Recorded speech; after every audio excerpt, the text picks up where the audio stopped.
Alright, Monday morning, starting the week off right at the Urea warehouse. Going to Wisconsin. It's only 6 hours and 44 minutes to get there.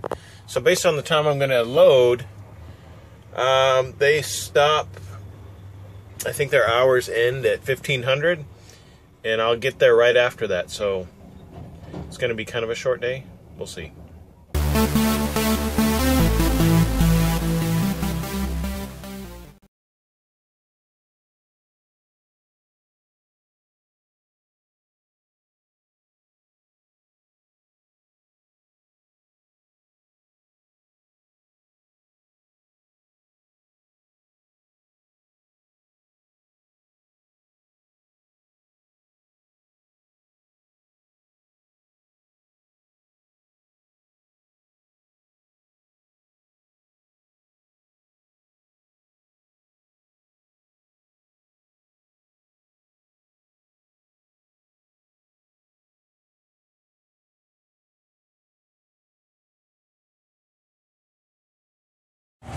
Okay, it's like 9:30 in the morning.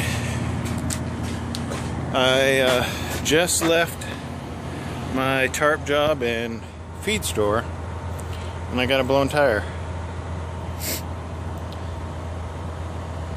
So I'm here at the Madison yard because it's like a block away.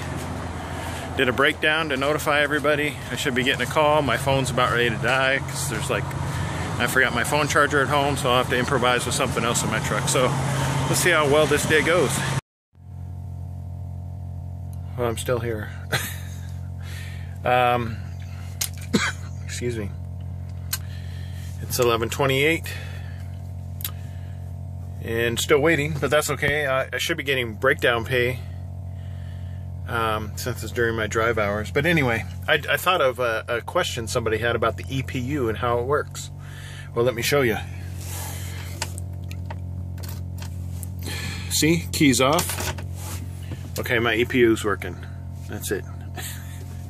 It consists of a bank of batteries, and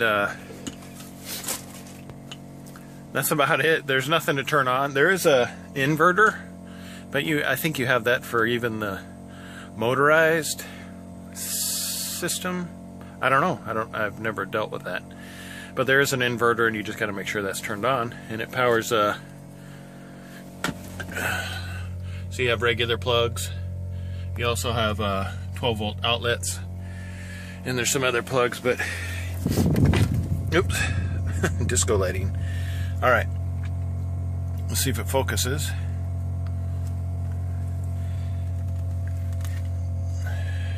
It's not that Let me dim. Oh, I guess that was on dim. And I guess it's hard to tell. But that button that is lit up, that's the park button. So if I want my air conditioning, there we go. I have to have the dial on the left set to any number besides 0. And that park button, I have to push on that to where the light comes on. See, the light's on? That means with the dial in the blue section, I'm getting frosty AC air. Got a vent there and a vent up on top. And when you close the curtains, they're insulated, so I mean it really holds in the heat or the cold, whatever you're trying to do at night. And if you want heat, you just spin that dial over into the red section. So there's not much to it. That's it. You know, a key in the off position. It may even work as long as I'm parked and not moving. I could probably push this button and have it working back here. I know when I turn on the truck, it resets that button to where it turns it off.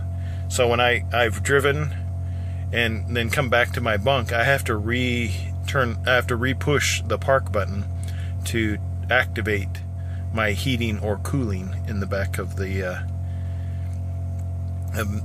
truck. Of course, I've got all these lights that I can function, but there's no. That's it. basically the EPU is constantly running in a sense. Or I should say it's always on, because all it is a bank of batteries that the alternator of the truck charges up as you drive, and then you'll park and utilize that power in whatever way you want. I don't have to push that button in order to use the outlets. That button, the park button, is strictly for the AC and heat. Otherwise, all the lights and everything else work, and all the plug-ins work. And was there anything else to mention? My inverter is underneath my bed, so I lift it up. If stuff's not working, then I just know to hit there's a button on there to turn it on-off switch, and you turn it on, and therefore you're getting electricity. And usually that occurs when you've seriously drained your batteries to where it had to turn itself off in order to allow the truck to start still. So I mean, it kind of monitors itself. The new trucks, I think it's 2015s and newer, the trucks have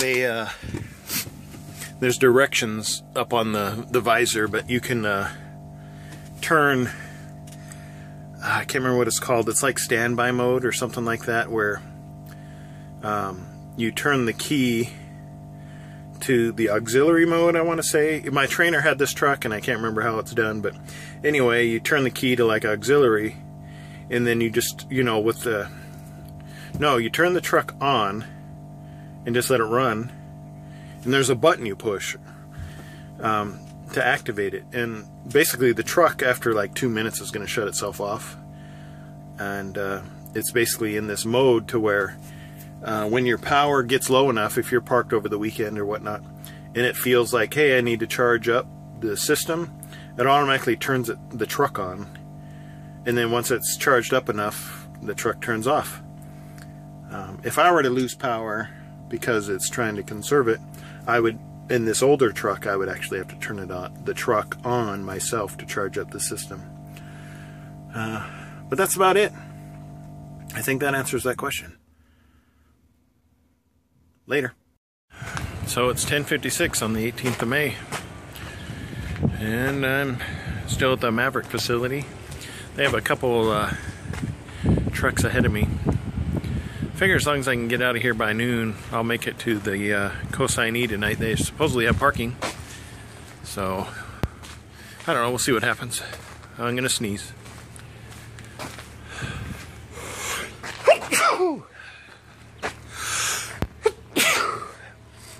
Why stop filming?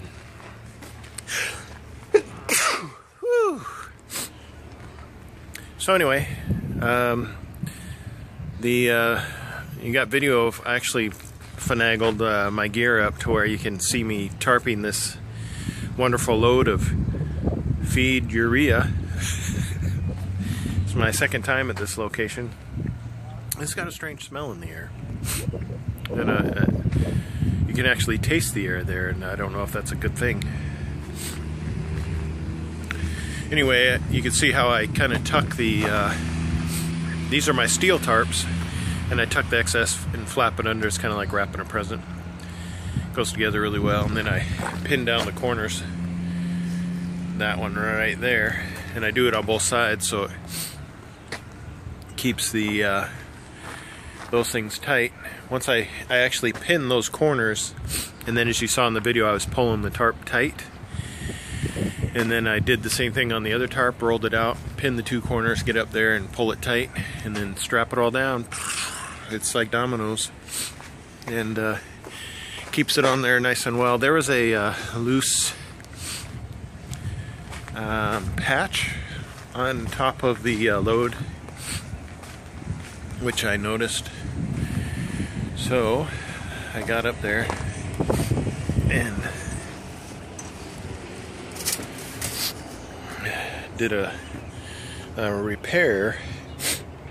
I had have a jar of vinyl cement, and we repair our tarps as needed. And this one was in place, but the top half was flapping loose. So I reapplied cement in that area and pressed it down. I think it's going to do well. And it's nice and tight, and should keep this dry.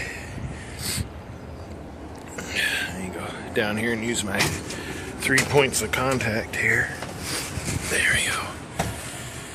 And you can see pinned down at the front. This is one of our Maverick temperature control vans. They've actually got a couple here, and I see them here every once in a while. But you know, regular tandems, I don't know. I don't drive these things. I do the fun job of flatbedding. So if you're a temperature control driver at Maverick, this is the hardest part of your job, is latching that and locking it.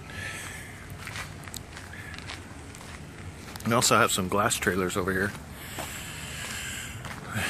They got some big loads.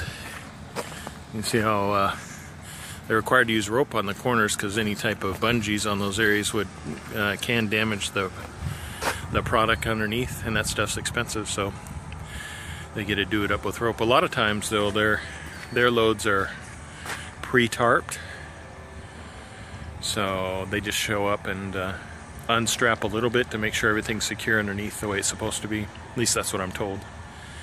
Then they re-secure what tarp they loosen and go about their way. You can see they're like double drop trailers, and those are really tall loads, so I don't know where they're delivering to, but these guys go all over the US and Canada.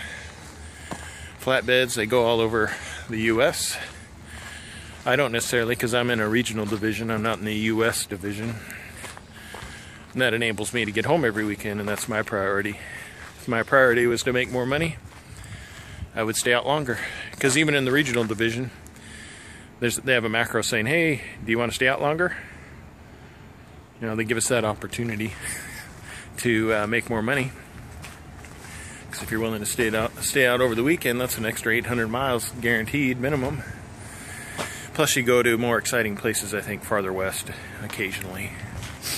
But that's it for now. My trailer tires are good on this side. As the film showed me, Tarping, allergies. This is the allergy capital of the world, and I live here. I don't know why. Well, I know why. But anyway. And this thing, yeah, so I got a blown tire. It blew right out the sidewall. So all my other tires are good. But it's the hazards of driving. Every once in a while you encounter problems like this. And luckily they have a nice driver's lounge here. Lots of showers. I called my wife and let her know, hey, I forgot my phone charger. So she brought it down to me and we went and had lunch. So I can't really complain too much. But that's about it. I think this will make a good day's video. I don't think I necessarily need to comment anymore. But we'll see what we get tomorrow out of Wisconsin. I like traveling north because it's cooler. I like cold weather. And it's actually pretty up there in Michigan and Wisconsin. This is some nice places. But if you have any questions, leave them in the comments below. Thumbs up would be appreciated. And if any of my videos have helped you decide to go with Maverick Transportation, I'd appreciate it if you'd use my name as a referral. So until tomorrow, see you later.